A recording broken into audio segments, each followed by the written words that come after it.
Alors, Madame la Ministre, vous êtes au cœur d'une polémique depuis quelques semaines déjà sur l'introduction de l'arabe dialectal dans l'enseignement. Alors, expliquez-nous, est-ce qu'il y aura vraiment de la derja à l'école? Alors, nous, on préfère d'abord utiliser le qualificatif de langue maternelle.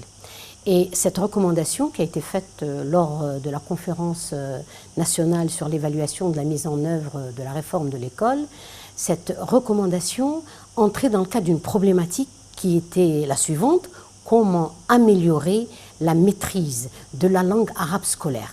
Donc, c'est dans cette problématique que la proposition a été faite de s'appuyer sur les langues maternelles pour mieux asseoir la langue arabe scolaire, et considérant que la continuité entre et le fait de rassurer l'enfant qui vient lui avec un capital linguistique, qui vient avec des compétences, donc on s'appuie sur ces compétences pour cultiver et développer la maîtrise de la langue arabe scolaire. Donc la conclusion, il y aura de l'arabe dialectal en classe préparatoire. Alors, ce n'est pas l'utilisation. Alors, je reprends encore une fois.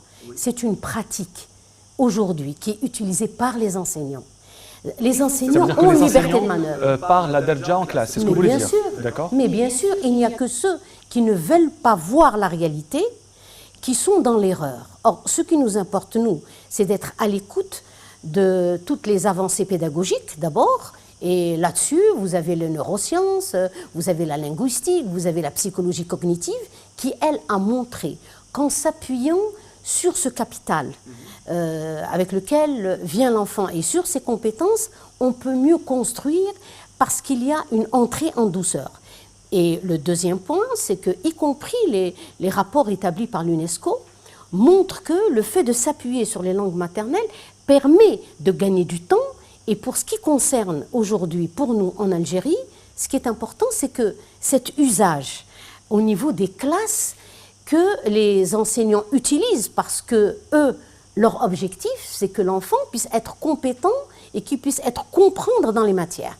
Pour nous, c'est déculpabiliser ces enseignants qui utilisent de manière presque instinctive, parce qu'ils savent que la réussite passe aussi par là. C'est des déculpabiliser. Vous avez déjà utilisé le terme déculpabiliser, mais pour être précis. Donc vous utilisez le terme langue maternelle. Donc si on a bien compris, les langues maternelles seront introduites en classe préparatoire pour essayer d'habituer l'enfant avec la langue arabe officielle. C'est bien ça, Madame la Ministre? C'est bien ça, qui s'utiliserait donc au niveau du préscolaire, parce que le préscolaire fait partie pour nous d'une politique pour que d'abord il puisse y avoir de l'équité sur tout le territoire national, et la seconde, c'est que pour nous, l'amélioration des acquis chez les élèves passe aussi par le fait de s'appuyer sur ces langues maternelles qui existent déjà. Alors moi, j'insiste sur cet aspect. Sauf que les langues maternelles, Madame la Ministre, il y en a beaucoup.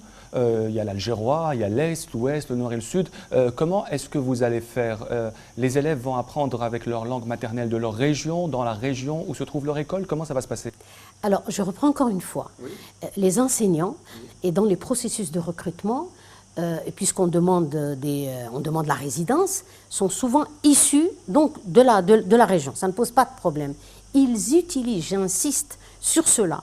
Je fais des travaux de recherche depuis des années sur la question, et l'usage des langues maternelles comme un moyen de mieux asseoir les savoirs et les apprentissages que mènent les enseignants est une pratique dominante dans notre pays. Alors, lorsqu'on dit aujourd'hui, c'est qu'on ne s'appuie pas uniquement sur ça. C'est un outil, donc s'appuyer sur les langues maternelles est un moyen pour l'enseignant de mieux se faire comprendre. Votre collègue du gouvernement, Ammar Roul, vous a dit « Attention, la langue arabe, c'est la ligne rouge ». On vous a beaucoup attaqué concernant cette proposition que vous voulez faire. Certains disent que vous voulez enterrer la langue arabe. Vous avez été ciblé par beaucoup de partis, notamment islamistes.